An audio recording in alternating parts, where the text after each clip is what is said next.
This is Ibongile Siambo with the news on Zodiak coming up at this hour. Center for Diseases Control classifies Malawi among countries with a high risk of COVID-19. Government issues fresh 30-day ultimatum for motorbike taxi operators to register their motorbikes. Legal experts say controversial labor amendment bill can still be challenged in court. And in sports, latest COVID-19 guidelines send cash-strapped clubs wailing on how to meet fixture obligations. Those are the headlines, and now the news in detail. The Center for Diseases Control CDC has classified Malawi among countries with a high COVID-19 risk. A statement published on the CDC's website is cautioning travelers to Malawi to be conscious due to the probability of catching or spreading the coronavirus. Minister of Health Kumbise Chiponda says this was not strange from the CDC, as many countries are already taking preventive measures by cautioning people. This report for Mibawa Western Guta. The center is advising travelers against traveling to Malawi, and that if they may, they should ensure that they are vaccinated before travel. The caution further adds that the current situation in Malawi is that even if fully vaccinated, one may be at risk of getting and spreading COVID-19 variants. Minister of Health Kumbise Chiponda said the CDC is justified to caution people, but bemoaned that the development will negatively impact the tourism sector, which has already been affected. The most important thing is that all of us are agreeing that most of the countries that are being hit by the third wave of the COVID-19 pandemic. We issued a statement putting in more measures, restrictions to avoid the further transmission of the disease. A health activist, Precious Maki, has described the development as unfortunate, but urged authorities to do more. We should not despair, because as it is, we are not really how fast towards clearing the virus. It's not really clear. It has been marred by a lot of uncertainty. So if we can clear those uncertainties, then obviously we'll be back on track and people will be free to visit Malawi. On Friday, the country is expected to reinforce COVID-19 measures due to a recent rise in cases. The restrictions include a maximum of 50 people meeting indoors and only 1 hour for weddings, among others. Reporting for Zodiak, this is Western Guta. Meanwhile, activists have asked government to speed up procurement of COVID-19 vaccines, saying any further delay would discourage people more. Health rights activist Maziko Matemba and social commentator Lakembewe were commenting on reports that government has halted the COVID-19 vaccination exercise following depletion of doses. Details with John Paul Kayuni. It's been a week now since the Ministry of Health stopped administration of the COVID-19 vaccination in the country following depletion of the doses. The development has been cause for worry to many people in the country who say if prolonged, this will affect the vaccination exercise. Health rights activist Maziko Matemba says government should find other ways to get new vaccines immediately to ensure continuity of the process. We have been urging, as from the civil society government, to find another way of making sure that we have some vaccines we have in the country. Social commentator Lakembewe says further delays in getting new doses has the potential to discourage other people from partaking in the vaccination exercise. When the momentum has grown among the people, it apparently happened that the government runs out of stock in as far as the vaccinations are concerned. An indication that the government seemingly is not really serious and concerned about its citizens in as far as protecting them from the COVID-19 is concerned, because these are issues that borders on planning. Minister of Health spokesperson Adrian Chikumbe told us the country will have 192,000 doses of the AstraZeneca COVID-19 vaccine by end of July. All the preparations to procure stocks of the COVID-19 vaccine are done, and all we are waiting for now is the shipment of the vaccine from the supplier to Malawi. Just around 1% of Malawi's population has been vaccinated against COVID-19. For Zodiak, this is John Paul Kayuni. The Public Affairs Committee (PAC) has welcomed the revised preventive guidelines for COVID-19 by government, saying it was important to take action against the rising COVID cases. Spokesperson for the quasi-religious body, Bishop Gifford Matonga, says despite having some economic effects, the new measures will protect people from contracting the virus. Meanwhile, the Minibus Association of Malawi says they will ensure that all minibus operators comply with the measures. Adam Zunaninga has filed this report. Concerned with the resurgence of COVID-19, government for the Presidential Task Force on COVID-19 on Wednesday outlined new measures aimed at containing further spread of the viral disease. Among others, seating capacity in the church has been reduced to 50%, with church gatherings not exceeding an hour. And on the other hand, Conveyor says not to exceed 50% seating capacity. Reacting to the development, a spokesperson for Public Affairs Committee, Bishop Gifford Matonga, says despite the new measures having a negative impact on the economic aspect, that the quasi-religious body highly values the life of its followers than church offerings. Bishop Gifford Matonga speaks for Public Affairs Committee. The issue of us restricting the time of our services, that is not an issue at all. We know that the whole purpose is to make sure that we fight this pandemic. The more we prevent this pandemic from spreading, the more we can return to normalcy. On his part, National Chairperson for Minibus Owners of Malawi, Felix Mbonekera Msisia, has employed on minibus operators in the country to strictly adhere with the preventive guidelines if the country is to win the fight against the global pandemic. We will need to adhere what the new measures has been put afresh, because we are there, we are saving customers and we need to save their life as well. All in all, we talk to the government at length, but the thing is that when this thing has come at a national level, we need to adhere to the rules. So I urge all minibus operators that they need to follow the rules, and we are there to protect our passengers. Cumulatively, from 1st to 6th July, the country registered 3,032 confirmed cases with 62 deaths and 109 admissions. Meanwhile, there has been no immediate comment from female sex workers, a son of Malawi, as went to press. Reporting for ZBS News, this is Adam Clement. In Parliament, government has given a 30-day ultimatum to motorbike taxi operators to register their motorbikes and buy helmets before they resume their businesses in the country. Minister of Homeland Security Richard Chimwendo says, as it stands, police shall from next week release about 5,000 motorcycles which were confiscated from the operators. He said government has identified a firm to train motorcycle operators at a subsidized fee of 20,000 kwacha from 150,000 kwacha. This report by Winston Kaimira. According to Minister of Homeland Security Richard Chimwendo, government will conduct trainings for motorcycle taxi operators who do not have licenses. He said the move aims at reducing road accidents. The minister said a memorandum of understanding shall be signed early next week for a private firm to conduct the training through the Ministry of Transport. The Homeland Security Minister said about 5,000 motorcycles which were confiscated for failure to abide by traffic rules and regulations will be given back to the operators. He said all motorcycle riders shall be required to obtain licenses and crash helmets within 30 days. Legislators from both government and opposition commended government for the move. And during the Thursday morning parliamentary proceedings, legislators asked questions to various government ministries.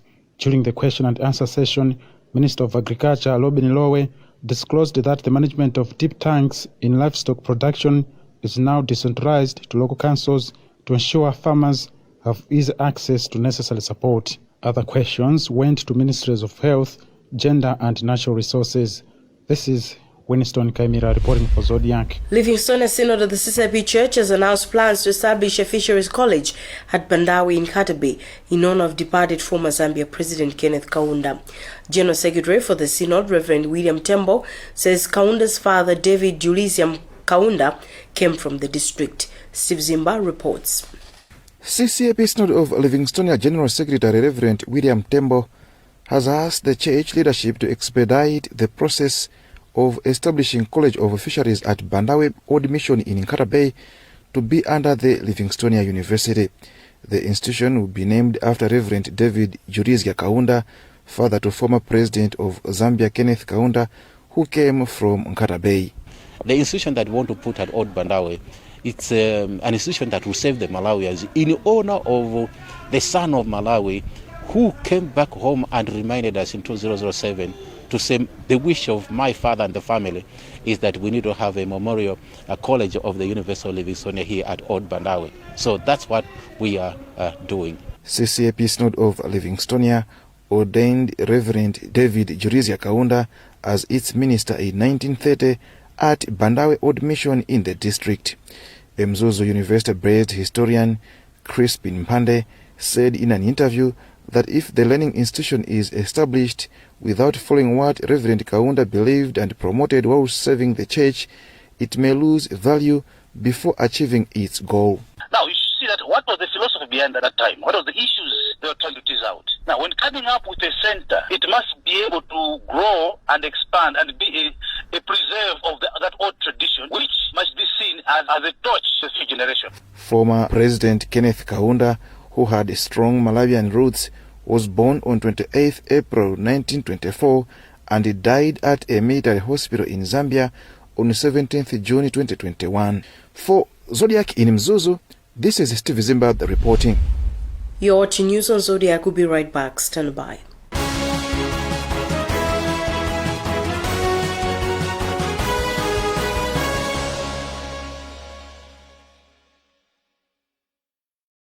We all start differently, but we can all start with the strongest protection. Because some start early, others start late. Some from little homes, others from big ones. Some start together, or all on their own. It doesn't matter how you start, as long as you start strong. With new Colgate Maximum Cavity Protection. Now with fluoride plus arginine for 4 times more strengthening power. So that you can give them the strongest start to their day. Colgate. Start strong, stay strong. To achieve great things in life, you must do little things every day, like the 1, 2, 3 with Colgate. 1, wake up.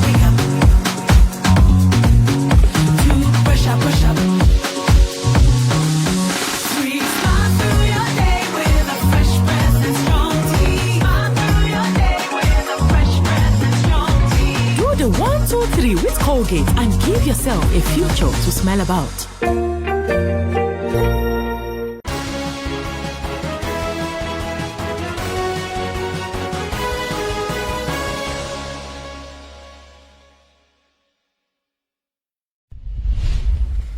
Welcome back. Let's take a look at the headlines as we continue the news. On Wednesday, Parliament.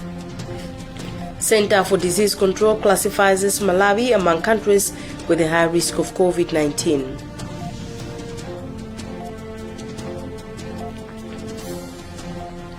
Government issues fresh 30-day ultimatum for motorbike taxi operators to register their motorbikes. Legal experts say controversial Labour Amendment Bill can still be challenged in court. In sports, latest COVID-19 guidelines send cash traps clubs whirling on how to meet fixture obligations. Legal experts Professor Gatton Kamchedzera and Christian Ngambi say the controversial Labour amendments which have been adopted in Parliament can be challenged in court. The bill awaits President Chakwera's assent. Among others, the bill seeks to gag employees not to take an industrial action beyond 3 days in a year. Anafem Lamba filed this report. On Wednesday, Parliament passed the Labour Relations Bill, which among other things empowers employers to deduct wages from striking employees. The bill also gives room for employees to go on an industrial action 3 days only in a year. Passing of the bill has seen resistance from the opposition benches in the August House and some quarters of the society that have described the move as an infringement of the workers' rights. But legal expert Christian Ngambi has told Zodiak this morning that despite Parliament passing the law, the Constitution gives room for the matter to be reviewed in court. The Constitution gives power to the court to review. What essentially means is that the people can take that law to the court so that the court should review it as to whether it agrees with the principle embodied in our constitution. So once it is found that it's inconsistent, it's not in danger with the constitution to be declared null and void. Concurring with Yambi, another legal expert, Professor Garton Kanchizera, says those pressed can seek legal intervention. The citizens would have a right to seek court guidance on the matter. At the moment, because the process is still going on, a court maybe is likely going to say the process hasn't been completed. Maybe the president is going to disagree with what the National Assembly has done. Meanwhile, President Lazarus Chakwera is yet to assent the passed bill. Learners at Ntemwende Primary School in Delta North are boycotting classes after police released on bail a 17-year-old boy who allegedly defiled a 15-year-old girl at the school. The concerned learners have told us they feel insecure seeing the suspect around. Magistrate Kwagwanji Mdala of Nkhani Magistrate Court has told Zodiak he released the suspect and referred the matter to the Child Justice Court. Chikondi Mpande filed this report. He dragged me into a maize field and defiled me. I told him to leave me, but he slapped me. I'm not happy and I want him to be punished. That's the voice of the victim. Ntemwende Primary School head teacher Bakali Dyson told Zodiac that the girl was defiled by a 17-year-old boy who lives near the school. Dyson said that the boy was arrested but was on Friday released by the court on the basis that the issue should be handled by Child Justice Court. He added that the court's decision to release the boy has angered learners at the school and are now boycotting classes. According to Dyson, the learners are no longer feeling safe to be learning while the boy is moving around the school. I don't know what condition was given to him, but we saw him around 3 o'clock walking around the village. And today, Monday, teachers gathered and a father to a girl came to find out why was that boy who left my son was released without any condition. Magistrate Kwagwanji Mdala of Nkhani Magistrate Court has referred to Child Justice Court for continuation, hence releasing him on bail for now. So what the court did was to send the matter to the Child Justice Court for continuation of the matter, just like any other person accused of any offense, and any offense under the laws of Malawi is bailable. Learners at Ntemwende Primary School have been boycotting classes since Monday. We now go to sports news.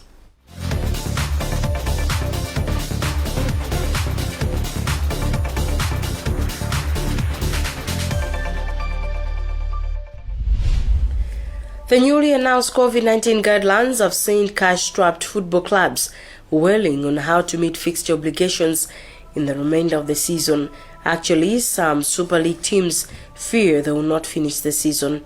In the new guidelines, government has banned funds at matches, and most clubs in Malawi run on gate collections, Sambanda reports. Mzuzu Warriors, Ntopwa and Mighty Tigers are some of the teams in the top flight league who have indicated that they may not be able to last the remainder of the current campaign due to financial constraints that have been aggravated by government's move to revert to COVID-19 preventive protocols, including a ban on funds from all football activities. Though not much, the clubs claim the little they were getting as their take from gate collections supported their operations, and the going is likely to be tough without spectators. They say unless authorities move in with a special bailout package, they may be forced to close shop. Ntopwa FC's owner Isaac Jomo Osman and Mzuzu Warriors General Secretary Donix Chilonga had this to say. We small clubs are already crying for support. We are struggling financially with these measures. It's like we are going to suffer more than that we was accepted. Islam should come in and to ask the small clubs to give us something that is. It's a tough journey that we have ahead of us. The situation is not even good. It will be a very tough journey on our part. We don't even know if indeed we are going to finish the league or not. Otherwise, indeed, it will be a very, very tough journey for our part. But a local football expert, George Kaudzamasina, says the firm should bear the burden of bailing out the clubs as the mother body certified the clubs fit to play in the top flight league at the expense of their financial and administrative setbacks. Let firm and the firm take the responsibility. Sulo, in particular, because they are the owners of the league, but the farm, they are the people who certify these teams that they have got the financial muscle. It is the same farm who certified that these people, that they were financially stable, that they could finish the league. That's one of the requirements for club licensing. The current football campaign, which was twice halted by COVID-19 restrictions, could wind up in November or early December.